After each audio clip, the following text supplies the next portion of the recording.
رحم ज़ुबान जो किसी भी तहज़ीब व सकाफ़त की तर्जुमान होती है, वो सिर्फ़ अबलाग का ही काम नहीं देती बल्कि उस कौम के कल्चर और तारीख़ को भी अपने अंदर समोए रखती है। ज़बानों में से बालिग ज़ुबान उसको तसव्वुर किया जाता है जिसकी उम्र कम से कम 1000 साल हो। इस लिहाज से उम्मुल लिसान यानी ज़बानों की माँ अरबी को कहा जाता है, क्योंकि ये आज तक फ़साहत व बलागत के आला मयार पर है। और इसकी वुसअत का अंदाज़ा इस बात से लगाइए कि सिर्फ़ एक ऊँट की अक़साम बताने के लिए इसमें 150 अल्फाज हैं, जबकि इसके मुकाबले में दीगर ज़ुबानें इस तरह नहीं हैं। हम में से किसी ने MA अंग्रेज़ी किया हो तो उसको चौसर की इंग्लिश समझ नहीं आती, जो कि सिर्फ़ 400 साल पुरानी है। इसी तरह MA उर्दू का तालिब इल्म दिल्ली दक्कनी की शायरी के आगे सर जोड़कर बैठ जाता है, हालांकि उसको सिर्फ 200 साल गुजर चुके हैं। इसकी वजह यह है कि ये ज़ुबानें भी बलूगत के मेयार तक नहीं पहुँची। इसी वजह से अहले अरब अपने अलावा बाकी सबको अजमी यानी गूंगा कहते हैं, और गूंगा वही होता है जो अबलाग अच्छे तरीके से ना कर सके। क्योंकि उर्दू एक नाबालिग ज़ुबान है, और जब भी हम किसी बालिग ज़ुबान का तर्जुमा एक नाबालिग ज़ुबान से करते हैं तो उसके हकूक़ इस तरह अदा नहीं हो सकते जैसे होने चाहिए।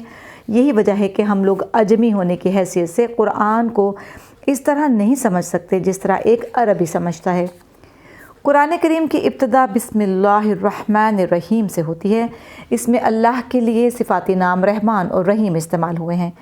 इन दोनों अल्फाज का माखज़ इश्तिक़ाक़ रे हा मीम है, यानी रहम, जो कि मेहरबानी की एक कैफियत का नाम है। इसके अलावा अरबी में रहम माँ के पेट के उस हिस्से को भी कहा जाता है जिसमें बच्चा पलता है। रहम मादर में पलने वाले बच्चे की कुछ कैफियत होती हैं। एक तो ये कि उसके पास मांगने का शऊर नहीं होता, फिर भी उसके तकाज़े पूरे किए जाते हैं।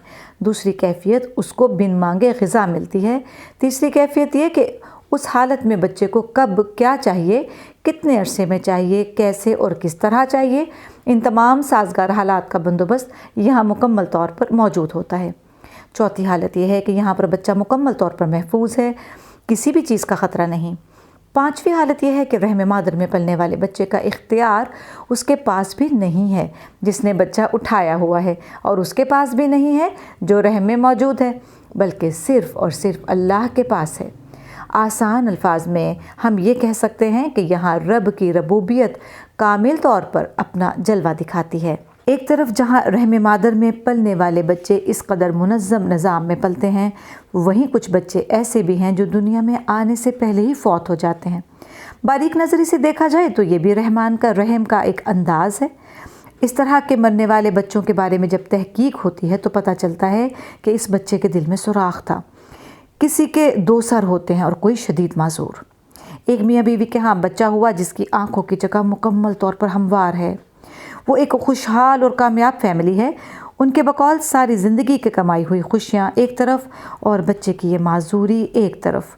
एक और जानने वाले हैं जिसके बच्चे को एक ऐसी बीमारी लाहक है जिसके बारे में यकीनी तौर पर मालूम है कि उसमें इंसान 14 साल के बाद ज़िंदा नहीं बचता। उसके वालिदैन वक्त गिन रहे हैं और रोज़ मरते और रोज़ जीते हैं। अल्लाह इस दुनिया में इस तरह की कुछ मिसालें इसलिए रख लेता है ताकि हम सोच लें कि हम ये जो कुछ हैं इसमें हमारा क्या कमाल है। इसके साथ ये भी जहन से निकाल दें कि कोई शख्स अगर किसी आजमाइश में है तो वो गुनाहगार है। नहीं, ऐसा नहीं। ये एक हिंदुआना सोच है जो हमें मिली हुई है। हिंदुओं के यहाँ माजूर को शूदर समझा जाता है। उनके बकौल उसने पिछले जन्म में कोई गुनाह किया था जिसकी सज़ा इस सूरत में मिली है। इस्लाम में इस चीज़ का कोई तसव्वुर नहीं।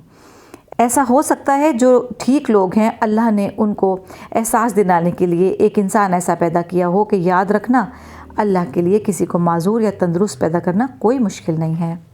ये ख़याल कि मेरा मालिक माँ के पेट में मुझे रिस्क दे रहा है, मेरी हिफाजत कर रहा है और मेरे लिए गर्मी सर्दी और दरकार तमाम हालात का बंदोबस्त कर रहा है, इसकी तजदीद का नाम है बिस्मिल्लाहिर्रहमानिर्रहीम।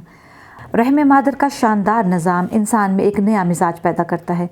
وہ امید کا مزاج ہے، اس بات کی امید کہ اگر وہ رب یہاں تک لایا ہے تو آگے بھی میرے لیے کوئی منصوبہ بندی ضرور ہوگی۔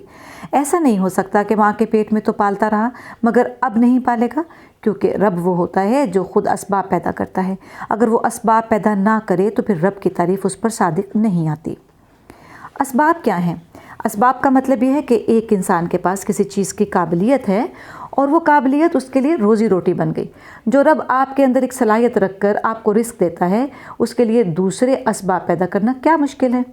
بن مانگے دینے والے رب سے جب ہم مانگیں گے تو کیوں نہیں دے گا؟ حضرت حسن بصری رحمۃ اللہ علیہ نے ایک دفعہ ایک بوڑھی عورت سے کہا، دعا مانگا کرو، کبھی تو اس کا در کھلے گا۔ بڑھیا نے جواب دیا، اس کا در کبھی بند ہوا ہے جو میں کھلوانے کے لیے دستک دوں؟ وہ تو رب ہی اس لیے ہے کہ اس کا دروازہ ہمیشہ کھلا رہتا ہے۔ آپ کی امید کہاں ہے؟ رحم انسان کو سب سے پہلا سبق امید کا دیتا ہے۔ اپنی امید دیکھا کریں کہ کہاں پر ہے۔ امید کا یقین چھیننے والا شیطان ہے، جو اور کچھ نہیں کرتا، صرف آپ کی امید سے کھیلتا ہے۔ آپ دنیا کے سب سے قیمتی چیزیں کسی انسان کو دے دیں لیکن اس کے ساتھ نا امیدی بھی دے دیں تو وہ سب چیزیں اس کے کام کی نہیں ہیں۔